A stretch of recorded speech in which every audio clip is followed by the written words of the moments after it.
Assalamualaikum warahmatullahi wabarakatuh.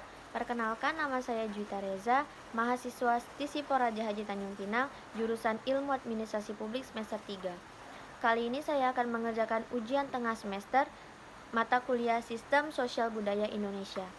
Saya akan membahas tentang materi pertemuan ketiga yang berjudul proses sosial dan interaksi sosial.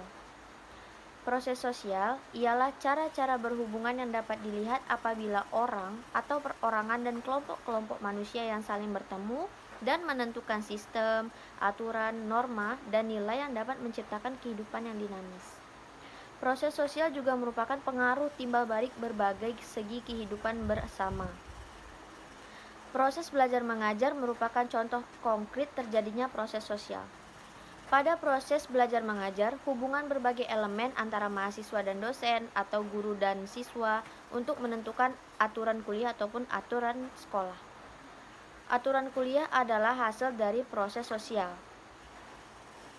Yang kedua, interaksi sosial. Interaksi sosial adalah kunci dari semua kehidupan sosial. Interaksi sosial merupakan hubungan sosial yang dinamis, menyangkut hubungan antara individu, antara kelompok maupun antara individu dan kelompok. Suatu interaksi sosial tidak akan mungkin terjadi apabila tidak memenuhi dua syarat, yaitu kontak sosial atau social contact, dan yang kedua komunikasi. Bentuk-bentuk interaksi sosial dapat berupa kerjasama atau cooperation, persaingan atau competition, pertentangan atau pertikaian yaitu konflik, dan juga akomodasi. Gilin proses sosial meliputi yang pertama, proses sosial yang asosiatif, process of association. Yang kedua, proses yang disosiatif atau process of dissociation. Cooperation. Cooperation itu merupakan usaha bersama antara individu atau kelompok untuk mencapai tujuan bersama tertentu. Kerjasama muncul karena orientasi atau kepentingan perorangan terhadap kelompoknya, yaitu in the group, dan kelompok lainnya yang merupakan out the group. Fungsi kerjasama adalah menghimpun kekuatan untuk mencapai tujuan yang diinginkan. Kerjasama akan kuat apabila ada ancaman dari pihak luar. Yang kedua, competition. Proses sosial di mana perorangan atau kelompok-kelompok manusia yang bersaing mencari keuntungan.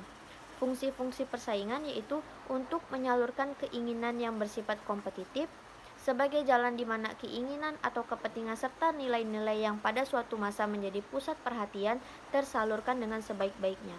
Sebagai alat untuk mengadakan seleksi atas dasar seks dan seleksi sosial. Sebagai alat untuk mengadakan pembagian kerja. Bentuk-bentuk persaingan ada persaingan ekonomi, persaingan budaya, mencapai kedudukan dan peranan tertentu dalam masyarakat, dan juga perbedaan ras.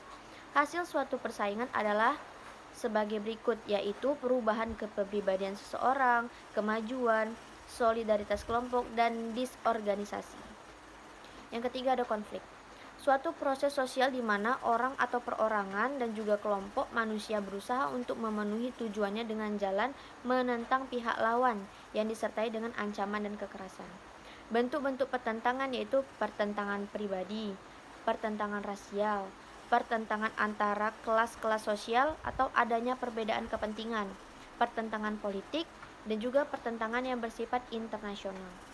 Akibat dari pertentangan yaitu ialah tambahnya solidaritas in the group, atau mungkin sebaliknya terjadi yaitu goyahnya dan retaknya persatuan kelompok. Perubahan kepribadian, akomodasi, dominasi, dan takluknya satu pihak tertentu. Akomodasi. Akomodasi ialah menunjukkan pada suatu keadaan adanya suatu keseimbangan dalam interaksi antara individu dan kelompok sehubungan dengan norma-norma sosial dan nilai-nilai sosial yang berlaku di dalam masyarakat. Yang kedua, menunjuk pada suatu proses. Usaha-usaha manusia untuk meredakan suatu pertentangan, yaitu usaha-usaha untuk mencapai kestabilan.